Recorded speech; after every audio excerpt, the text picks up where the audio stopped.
And we are back with an ominous sound that we left off the last chapter with. It's not a good sound.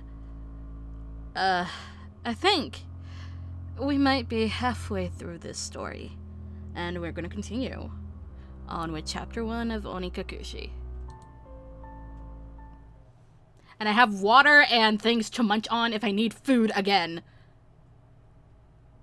It's a lovely time. Weariness and a headache. Not a very nice way to start the day. I know that feeling. At least I think I wake up with a headache. I'm really not sure if that's a good or a bad thing. Probably a bad thing. But anyway.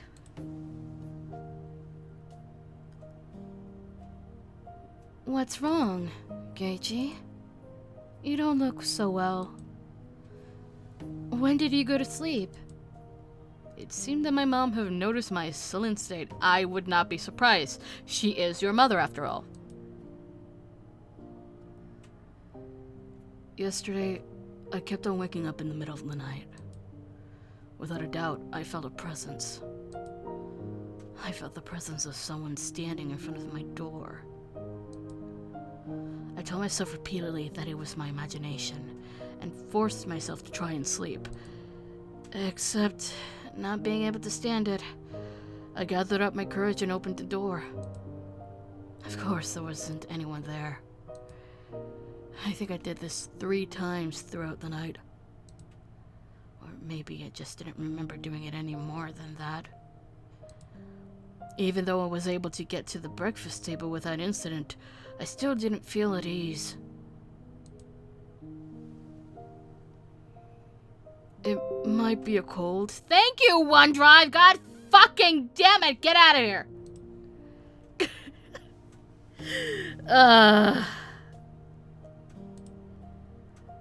I don't really have an appetite. My, you do seem a little warm. Well, can you make it to school? Technically, I did go to a school, but it was mostly self-study.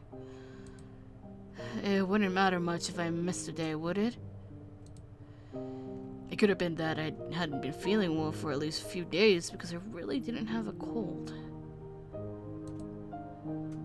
If I took some medicine and got a good day of rest, I might be able to greet everyone with a smile tomorrow. Who's at the door? Startled, I looked back and forth between the entrance and the clock. It was 10 minutes later than when I usually met up with Rena. It was Rena. Rena-chan came to get you. What are you going to do? Are you going to take the day off? Rena was a good girl. She might be somewhat quirky, but she was certainly cute. The lunches she made were delicious, and she always looked out for me. Why should I be so scared of something like that? It wasn't Rena's fault. It was probably mine. It had to have been my cold. It just had to be. I'll rest. Sorry. Then I'll go send her off for you. Mom headed off to the door. I would have had to pass by the entrance to get back to my room. I didn't have the nerve to meet with Rena, so I wrapped myself in a blanket on the sofa and closed my eyes. I was so sleep deprived, I quickly fell into a deep slumber.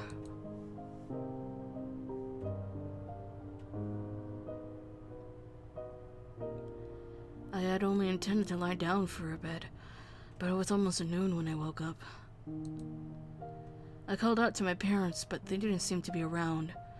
On the table, I found lunch prepared and a note. Mom and Dad had apparently driven off to somewhere far away. It likely had to do with Dad's work. This happened ever so often, so it wasn't that unusual. They would probably be back sometime after dinner. On the note it said, "The insurance card is in the cabinet. Take it and go to the hospital." There was also a well-drawn map to the hospital. That's right. I hadn't been there before, so I didn't know exactly where it was. I had a light lunch, although it was really just leftovers from the morning, and just in case, went to the hospital.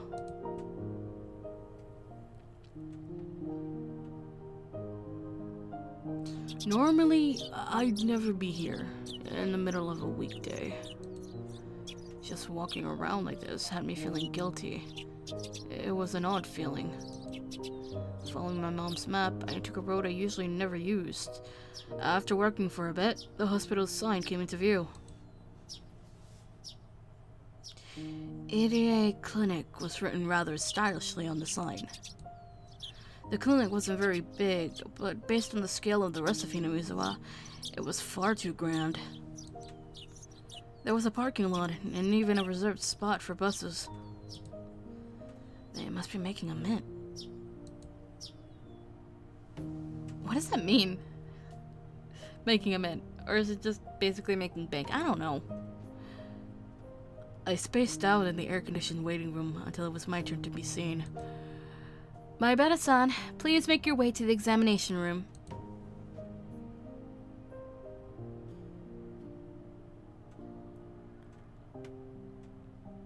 After properly answering all of the chatty doctor's questions, he responded with the old, "It's probably a cold." They gave me a shot and 3 days worth of medicine. I thought it was a little overboard, but if it would clear away the glooming feelings I've been having lately, then it was worth it.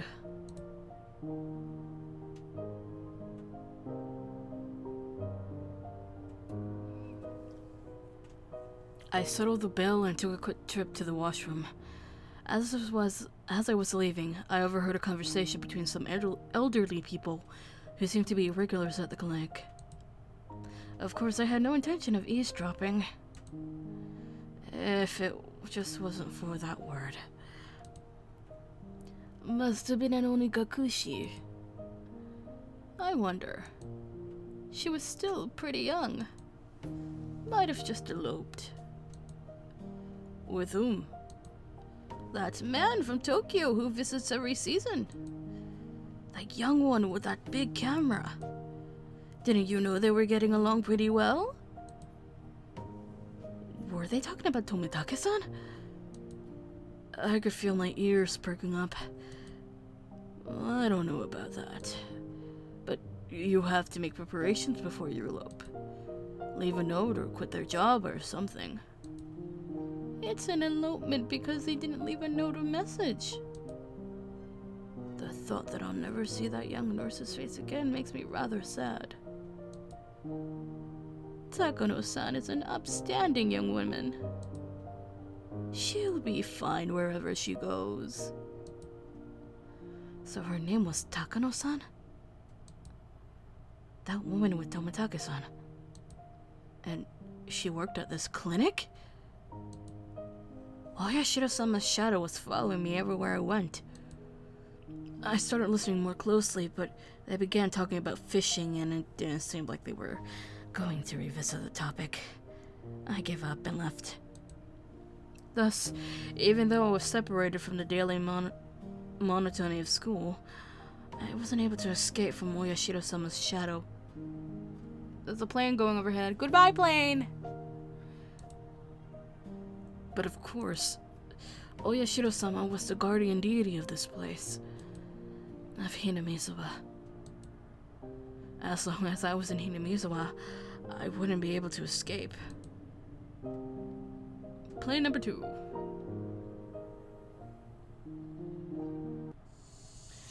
Maybe it was because I was walking outside, but my appetite had suddenly returned. I might as well buy a snack with the change from the examination fee on the way home. Contemplating that, I turned onto a familiar street. At that moment, I heard a car horn abruptly honk behind me. Was I really walking so far into the middle of the road where I'd be in a car's way? I moved farther off to the side, but the horn was still honking at me. I turned around, peeved. Maibara-san! Good day to you. It was Oishi-san. He stepped out of his car, AC on full blast, and waved at me. What's up today? School on break? Just not feeling well, so I took the day off. I was about to buy lunch and head back home. That's great. I'm just about to get lunch myself. Would you mind going together? If you're not feeling up for it, then don't mind me. I was just going to lie down after going home anyway. And I didn't really have a cold. I doubt you want to eat at one of these local places. Let's go into town. It's a bit of a drive. Is that alright? I know a pretty good place. I finally began to understand Oishi-san's roundabout ways of saying things. He probably wanted to talk to me about stuff that would be difficult to discuss while in Hinamizuwa.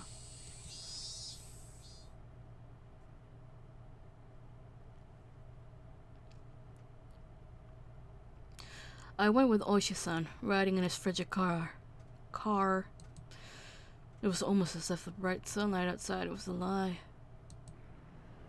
I'm sorry about calling you so late last night. Did your parents get angry at you? No. I recalled Rena, who had been listening to the phone conversation all that time, separated from me by just a door. Even now, in the brightness of the sunlight, the thoughts still creep me out. With a bright bump that jolted the car, the road connected to the city changed from dirt to pavement. My head swiveled back with a sudden realization. That's right. This was where Tomitaki-san died. They've hit a snag on the investigation regarding Tomitaki-san.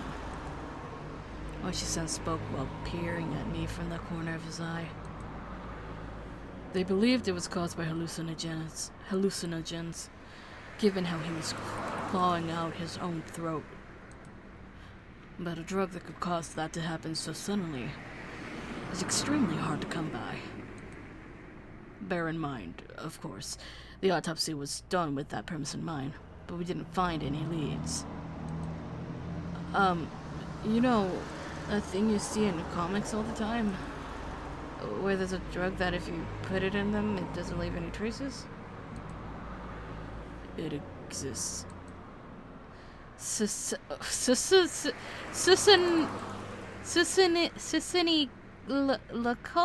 Sisinical? Whatever the fuck that word is.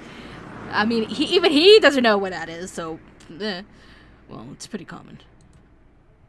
But, you see, there doesn't seem to be any kind of drug that would cause Tomitaki-san to react like that. It's my phone vibrating, because I feel vibrations. No, it's just Garnet fucking with me. Okay. Then, you're saying the police concluded Tomitaki-san just died from the curse? I couldn't help but feel that the police were worthless.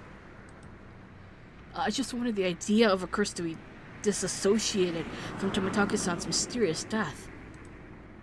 Unfortunately, that's how it looks right now. But putting aside the cause of death, without a doubt, he was surrounded by a group of people and had taken a beating before he died. That was no curse, but an incident that unquestionably involved other humans. That made me a bit relieved.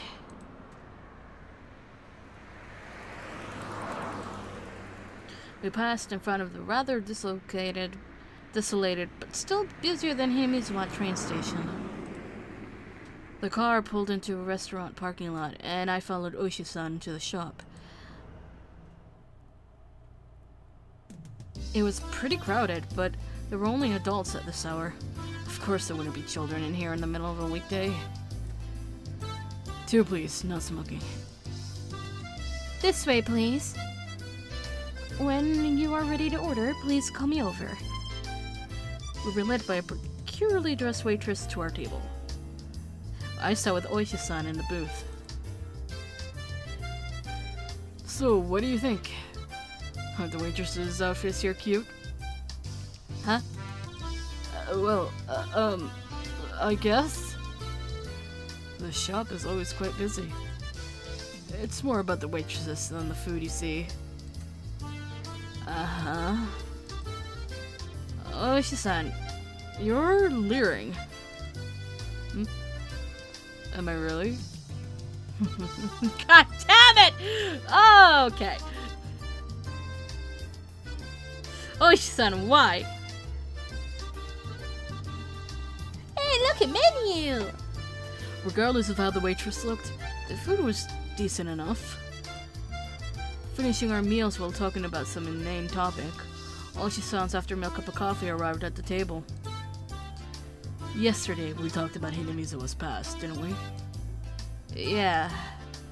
That it was the village of man-eating demons, or something like that. I didn't know much about it myself, so I asked my grandmother about it this morning. Oishi-san took out the notepad that was stuffed into his breast pocket. Turns out that Hinamizawa used to be called Onikakushi, or Ogre's Abyss. Onikakushi?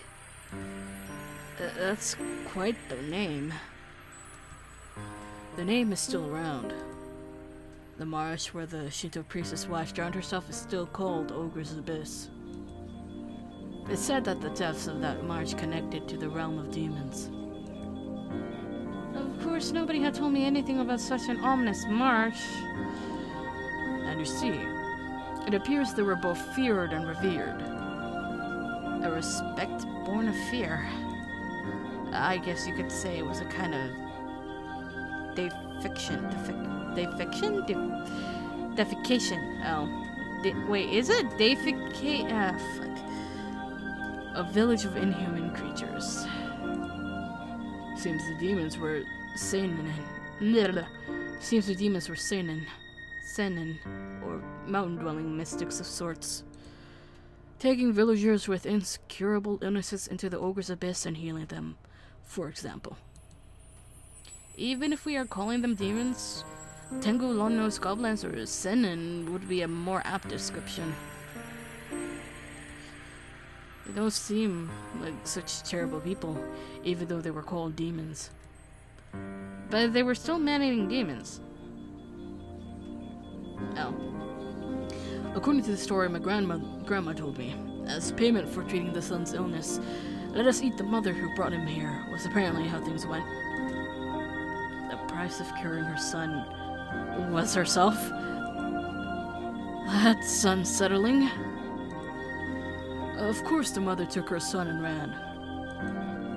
Then, you see, all the people who lived in Onikakushi, the demons chased them down, rounded them up, and captured them.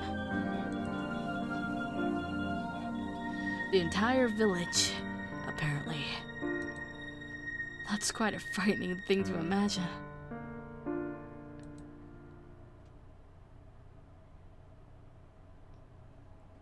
In the end, it seems both the mother and son were caught and eaten.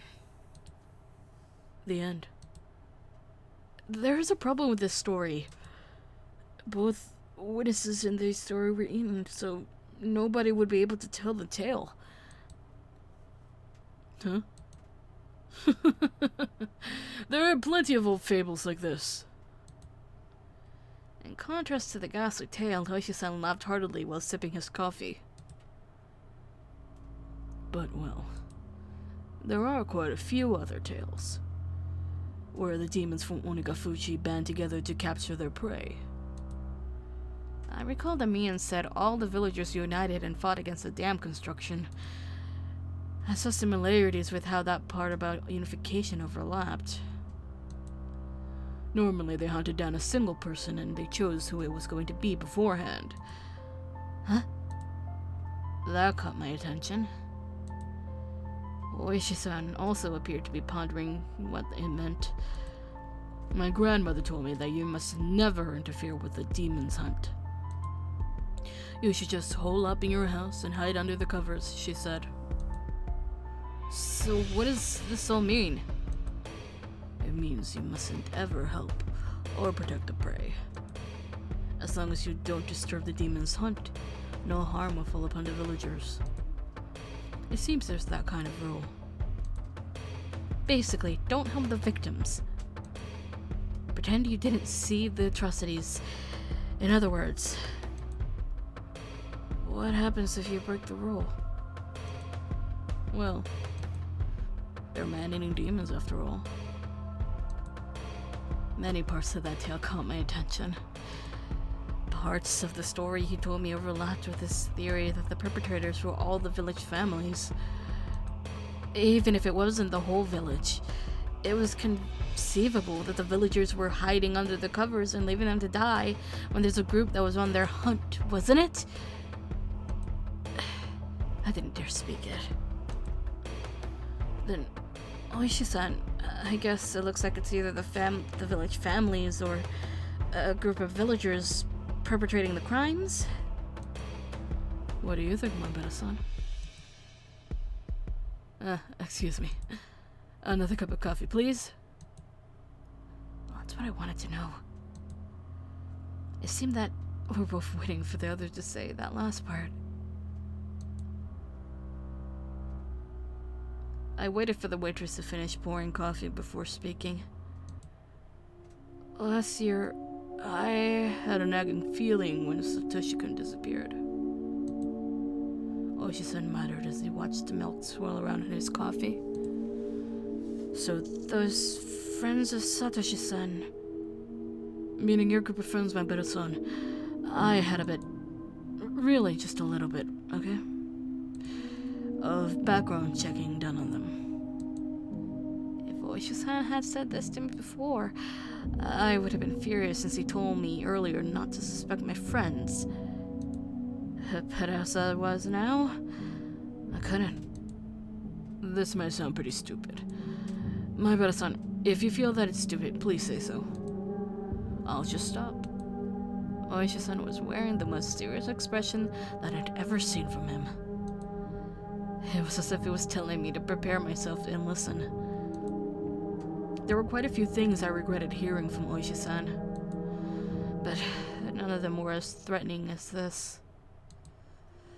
A little voice inside me was screaming like an alarm. Stop, Keiichi! This is probably the last one! I took a deep breath and silenced that voice. I would not run from the truth. Please. That was all I could utter. Oishi-san stared into my eyes silently for a few moments. After he was certain I was ready, he began. The victim of the incident in the first year was the overseer. A few weeks prior, he had an altercation with Mion Sonozaki-san. Multiple altercations. Oishi-san had said before that Mion had defied the dam project vehemently. Well, it wasn't hard to imagine how she'd be if she got worked up. In the second year, the married couple who supported the project died in that accident, right? They had a daughter. Her name is Satoko Hojo-san. Huh? Satoko? Meaning... Satoko? Oishi-san looked told me that my voice was too loud. I realized it as well and quickly quieted down. The Shinto priest and his wife who died in the third year, you see. Their daughter is Rika Furude-san. Rika-chan was... The housewife who died in the fourth year, you already know, don't you? It was the step-aunt of Satoko Hojo-san.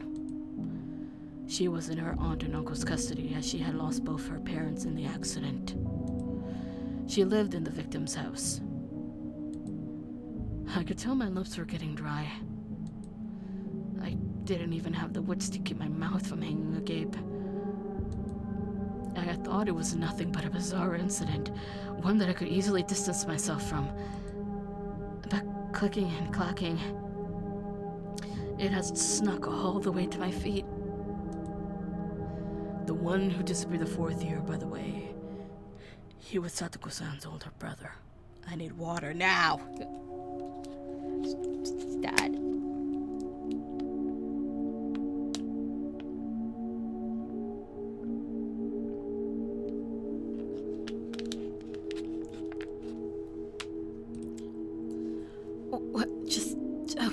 Wait, just a second. It took everything I had to finally say that.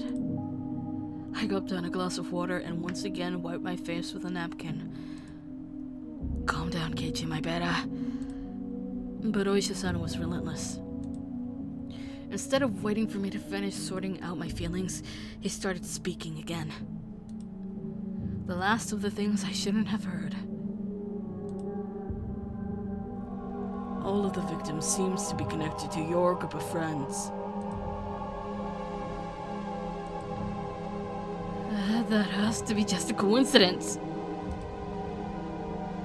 My bad, son. Keep it down. Everyone's looking. Mian. Satoko. Riga-chan. So what if they're connected? You're telling me all of my friends... It couldn't be. It just couldn't be. Oh, Rena's different, isn't she? Rena isn't connected with the victims at all. Rena Ryugu-san was living in a suburb of Ibaraki Prefecture up until last year. Well, it's true she hadn't directly met any of the victims. He said it in a roundabout way, as always. Is he saying she's also connected? Actually, I looked into her. Before Ryuga-san moved away to Hinamizawa, she was suspended from school. It seems she went through her school building and broke all of the windows. Rena did that?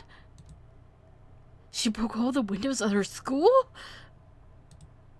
That same silly... Rena had... I couldn't even imagine it. It seems that after her 3-day suspension, she didn't return to school. She went to a neurologist and was diagnosed with dysautonomia. She was given weeks of counseling and medication. Neurologist and was diagnosed with fuck it. I wonder if it was something like a nervous breakdown. I'd hear that it happens to people who are really methodological or overly sensitive. Neither of those match Rena's easygoing personality. And in the counselor's medical report, he reported all of the conversation he had with Rena-san. It shows up. And quite a bit at that. What did? I pressed forward carelessly. There couldn't be anything more for me to regret. She mentioned the word Oyashiro-sama. My phone moved by itself, okay. It felt like someone's stone-cold hand was caressing my back. Why had Rena spoken of Oyashiro-sama before she even came to Hinamizawa? Seems that the Oyashiro-sama she spoke of was like a ghost, appearing in her house every night, standing over her pillow, looking down at her. My mind froze. I couldn't process what I was being told. A while after that, she moved to Hinamizawa. Ah, that's right. She's not an outsider. Huh? According to the residency register, the Ryugi family used to reside in Hinamizawa. Rena-san moved to Ibaraki right after she finished elementary school. My mind went completely blank. It was similar to the static you see on a blank TV channel. My ears began ringing as I lost all sense of comprehension. My beta-san, are you alright? Shall we stop? Those words brought me back. I couldn't let it end here. Now I understand Rena. Then how about the last victim, Tomotake-san? Who was he connected with? Irritated, I let out one final reprisal. All of them. Have you forgotten, my beta-san? Didn't you all spend the night of the festival together quite merrily? Quite a few of the officers saw you enjoying yourselves. Now there was nothing I couldn't respond with. I fell silent as my brain turned to mush. We should get going. My beta-san, did you take your afternoon medicine?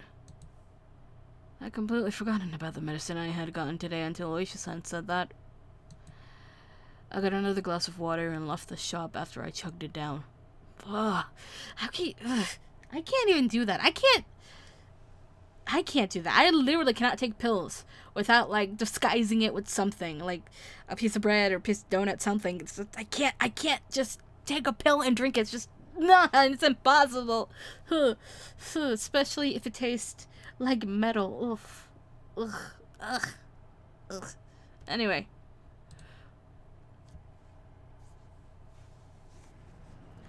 We got in the car and returned to Hinamizawa via the rough road. I never really paid attention when I was on my bike, but does cars normally shake this much? It was almost as if the road was desperately trying to tell me something. That big jolt was from the difference in elevation of the road when it changed from cemented dirt to dirt. It was certain that I heard Tobutake-san scream. I sat in silence, just letting myself be shaken by the car. I'll drop you off at your house. You missed school because you were ill, correct? My apologies for the long conversation. Why did you talk to me? I blurted out the question.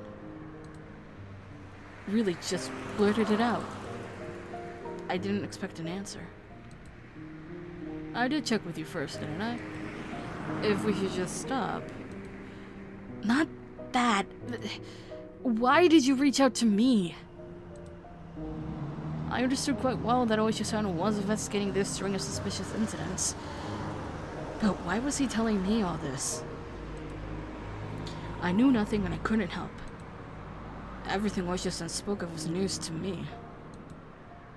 First of all, what could I, having just moved here, know? By chance, if there was a reason for Oisha-san to reach out to me, then it would have to be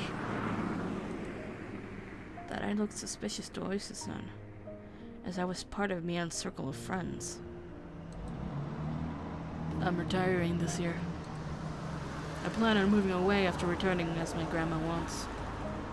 So while I'm still on the case, I want to bring the truth behind this incident to light. So, Oisha-san, you suspect them, don't you? All of them? Oisha-san didn't really give a response. I felt a little late, but I thought it was his way of showing a bit of consideration for my feelings. This is mostly my intuition from 30 years on this job. My bad, son. You're the one in danger. Huh? I wanted to reply with, that was absurd, but in my downtrodden state, I couldn't bring myself to say it. I'll be retiring this year, so I won't be at the Watanagashi next year. So I want to settle things. In other words, he was insinuating that on the next Watanagashi, I might be the victim. I've been warned by the chief as well. Each incident in the string of cases has been solved. So don't bring it up again, or so it was told. This is the pressure that I'm facing. Pressure from what? Someone in Hinamizawa. We've arrived. Is this fine? After some time, the car finally reached the path to my house. The clock read 2 p.m. I was surprised so little time had passed since we ate. It was hot outside the car. The chirping of the Higurashi hurt my ears. I won't mind if you just forgot everything I told you today. But I'm still going to keep investigating. I'll end Oyashida-sama's curse this year. So you're saying I should contact you if anything happens? It's fine. Just contact me when you feel you have to, my Beta-san. I wasn't collected enough to understand Oishi-san's roundabout ways of saying it. Be sure to take it easy. I'm sorry for throwing all this at you while you're taking the day off because you're sick. I didn't really give any sort of response. I'll always be on your side. If anything, believe that. I'll be off now. The tires crunched over the dirt road as the car made a U-turn and disappeared into a cloud of kicked-up dust. I felt like I was watching a boat only throw me a lifesaver in shark-infested waters before disappearing into the distance. That was the first time I thought Oishi-san was being unfair. Telling me I was going to be the next victim, then just saying to contact him if something happens. This wasn't a criminal investigation. It was fishing. And I was just a bait dangling off the line.